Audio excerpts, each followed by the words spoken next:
Hello বন্ধুরা, আপনারা দেখছেন বহুতল ভবনে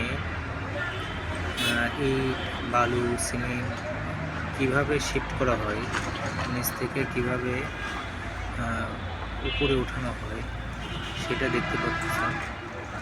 যে উপরে একটা ক্রেন আছে, এই ক্রেনের মাধ্যমে এই ইটগুলো উপরে তোলা হয়। দেখতেছেন নিচ থেকে একজন সিগন্যাল দিছে, উপরে যে ব্যক্তি আছে এখান থেকে সে এখন এটা চালু করে উঠায় নিচ্ছে। দেখতে থাকেন, এটা অত্যন্ত ঝুঁকিপূর্ণ। নিচে একটা রোড আছে যেখানে লোকজন চলাচল করছে।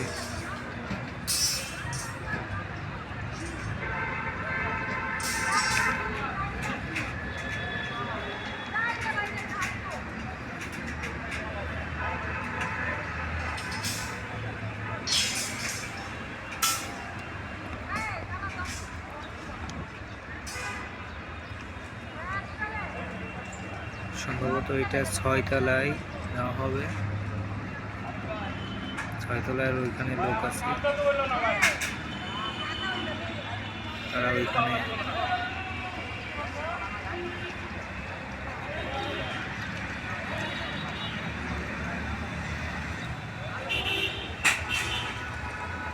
এটা অত্যন্ত ঝুঁকিপূর্ণ।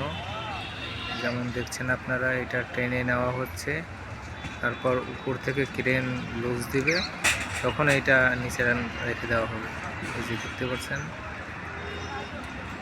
আসলে এই সিঁড়ি থেকে এরকম ইট উঠাইতে অনেক টাইম বা পরিশ্রমের ব্যাপার, যার কারণে এইভাবেই বহুতল ভবনে মালামাল শিফট করা হয়। ধন্যবাদ সবাইকে।